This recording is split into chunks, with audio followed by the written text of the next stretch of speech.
Five Nights at Freddy is one, the game that started it all. It's considered one of, if not the best FNAF game by fans. But how does it hold up now? Well, in today's video, we will find out the answer to that question.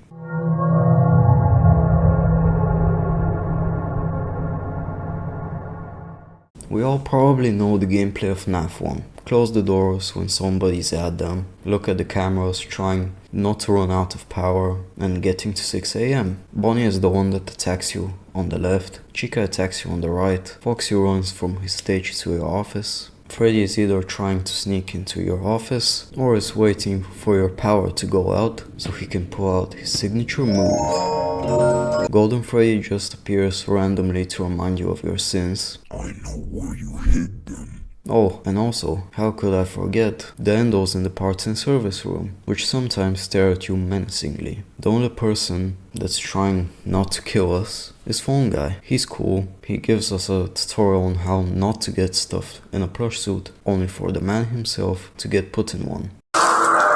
At last but not least, we have us, the Night Guard, and the only thing we know about ourselves is that we're called Mike Schmidt and we're willing to put our life on the line for $120. You can technically say that William Afton, or should I say Springtrap, is in FNAF 1, but that piece of the lore was added thanks to FNAF 3, and without it, we wouldn't even know William was there. Well, in terms of story, well, there is some. You've got the missing children posters, the phone calls from Phone Guy give us some insight into the story of this place, in which he tells us about the animatronics stuffing people into suits, and he also tells us about the bite of 87. Was that the bite of 87? In terms of atmosphere, the game is amazing. It captures the feel of dread and fear, knowing that you're the only thing here alive with these mechanical monsters. And if they find you, well, good luck getting help, because nobody will hear your screams in a mile radius. But seriously, the atmosphere is really good, like the unnerving groans of the animatronics as you watch them through the cameras. Foxy's singing and the carousel music are all very unsettling. The animatronics jump scares are also pretty good, but sadly they get a little less scary when you play the game more and just become a signal that you have to restart the night.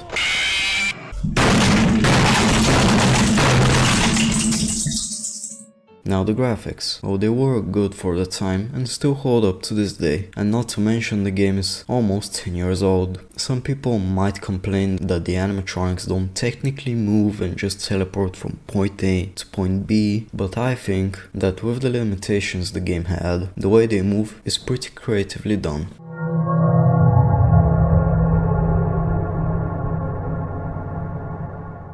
Well, certainly, a part of the success of FNAF is due to horror games and horror stuff in general being popular on YouTube and other platforms. It mainly stood out because of its horror based on twisted 80s childhood and nostalgia. The mascot horror was unique at the time, unlike now, and because of that, the game got huge recognition. Funny how this was just Scott's last-ditch effort for making money, only to turn out to be one of the most successful horror game franchises. I mean, Foxy was literally made during a bumpy road trip. I guess that's why the poor man's so torn apart. Also, theories played a huge part in the game's success. Like, do you remember when people thought Bonnie was a girl? Or Freddy is a girl because you can spot him in the woman's bathroom? The stupid theory that Foxy is a good guy and he's just checking up on you, but you die because of a heart attack. People made songs about the game, the best of which, in my personal opinion, is the Five Nights at Freddy's One song by the Living Tombstone.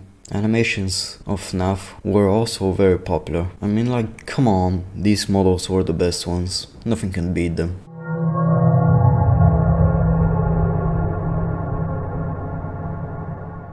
Is FNAF 1 scary now? Well, yes and no. For some people, including me, today the game isn't that scary as it used to be. The reason being that I've gotten used to the jump scares and the atmosphere, and also that I've seen way scarier things. But if you make someone that hasn't played any FNAF games, or someone who doesn't watch the Autumn Files before they go to bed, Sweet dreams, my little friend. The game will probably be scary, or at least unnerving to them.